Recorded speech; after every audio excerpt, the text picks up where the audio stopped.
প্রায় 3.5 ঘন্টা আমরা লাইনে দাঁড়িয়েছিলাম। তারপর যখন ভিতরে যাই, আমার মেয়ের মুখটা একবার দেখো। ঠিক এই রকম ফিলিংস আমারও হয়েছিল। এখন দেখো লাইন ঠিক এই জায়গাটা থেকে। এবার কিসের লাইন বলো তো? এই দেখো, চেতলা অগ্রণী, যেখানে হয়তো অনেকেই পৌঁছে গেছো। মানে আজকে তো নবমীর দিন আমি ভয়েস দিচ্ছি, আর আমরা গেছিলাম সপ্তমীর দিন রাত্রিরে। তো এখানে তখন বাজে প্রায় 12টা। আমরা লাইন দিয়েছি প্রায় তখন 8টা, 8:30 হবে। তো 12টার সময় যখন আমরা প্যান্ডেলের ভিতরে ঢুকি, ঠিক দেখে এত ভালো লেগেছে, মানে চোখটা পুরো জুড়িয়ে গেছে যে এতক্ষণ লাইনের ভিড়ে দাঁড়িয়েছিলাম।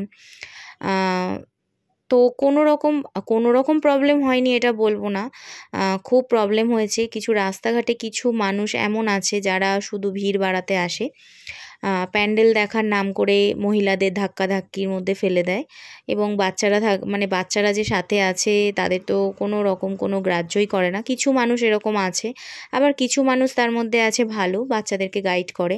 আমি বাচ্চাদের কথা এই কারণেই বলছি, তার কারণ আমি দুটো বাচ্চা নিয়ে আমি একাই বেরিয়েছি।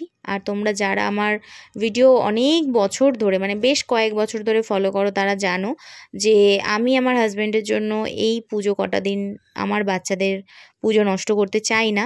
তার জন্যই আমি কিন্তু ওদেরকে নিয়ে বেরোই ঠাকুর দেখতে। আর যেহেতু তোমাদের দাদাভাই জোম্যাটোতে কাজ করে, তো এই টাইমটা অর্ডারটা একটু বেশি হয়, তার জন্যই আমি ওকে কাজের জন্যও ডিস্টার্ব করি না, এবং আমি কোনো রকমভাবেই বা আমার ছেলে মেয়ে কোনো রকমভাবেই ওকে বিরক্ত করে না। ওর কাজ করে আর আমরা আমাদের মতন ঘুরি। তো যাই হোক, চলো এবার প্যান্ডেলের কথায় আসা যাক। এত সুন্দর প্যান্ডেল, মানে এত সুন্দর থিম যেটাকে বলে, মানে অসাধারণ লেগেছে। চোখ তো আমার পুরো জুড়িয়ে গেছে।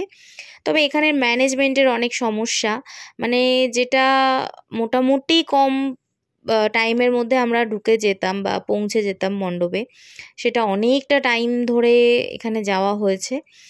আর এই দিকটায় দেখো, এক তো শিব মানে মহাদেবকে নিয়ে আসা হয়েছে, তার নাগ, পঞ্চনাগ যেটাকে বলা হয়, তিনি রয়েছেন। আর এই হচ্ছে আমাদের ওপরটায় যেটা রয়েছে, এটা হচ্ছে পঞ্চনাগের পুরো যে বডি যেটা বলা হয় সেটা রয়েছে।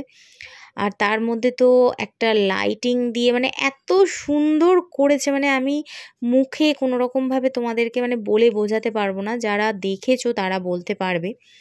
আমি ভেবেছিলাম এখানেই শেষ, কিন্তু এখানেই শেষ নয়। এরপরে যে মায়ের দর্শন করব, আমরা তো বাবাকে দর্শন করলাম, ভাবছি মা কোথায়। তারপরে ভিতরে যখন যাচ্ছি তখন দেখছি মানে আরও সুন্দর, মানে বীভৎস সমুদ্র মন্থনের একটা থিম তুলে ধরা হয়েছে। একটা নয়, সমুদ্র মন্থনের থিমটাই তোলা হয়েছে। আর পুরোটাই কিন্তু সেই 3 কোটি রুদ্রাক্ষ দিয়েই তৈরি করা। তারপরে তো লাইটিংয়ের কিছু ঝলক তো অবশ্যই আছে, নাহলে তো এটাকে ফুটিয়ে তোলা যাবে না। যারা চোখে দেখেছো তারা অবশ্যই জানবে, বুঝবে, আর যারা দেখোনি তারা মিস করেছো হয়তো। কিন্তু বলবো, যারা খুব ছোট বাচ্চা নিয়ে আসতে চাইছো, এসো না, প্রচুর ভিড় এখানে। আমি দুটো বাচ্চাকে নিয়ে আমি গেছি, আমার বাচ্চাদেরকে তোমরা দেখেছো।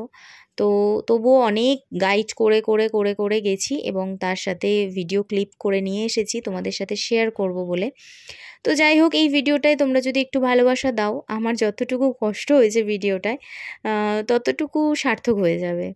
তো যাই হোক, চলো তোমাদের এই যে থিমটা তোমাদের কেমন লেগেছিল বা কেমন লাগছে আমার ভিডিওর মধ্যে দিয়ে একটু জানিও কমেন্টের মাধ্যমে। আমার তো সত্যিই চোখ একেবারে, মানে কি বলবো, চোখ একেবারে ধাঁধিয়ে গেছে, কোনটা ছেড়ে কোনটা দেখব, কোন জায়গা থেকে কোন জায়গায় ভিডিও নিলে ভালো হয়। তো আমি তোমাদেরকে বেশিরভাগটাই র ফুটেজ দিলাম, আমি কোনো রকম কাট করিনি। আর ভিড়টা তোমরা শুধু একবার দেখো।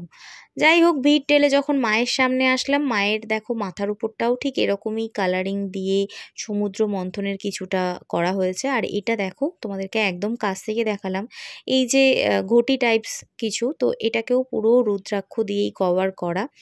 মানে খুব সুন্দর, অসাধারণ একটা থিম আমি চোখে দেখেছি। রাত জেগে 3 ঘন্টা 3.5 ঘন্টা লাইন দিয়ে চোখ আমার সার্থক। চলো, টাটা।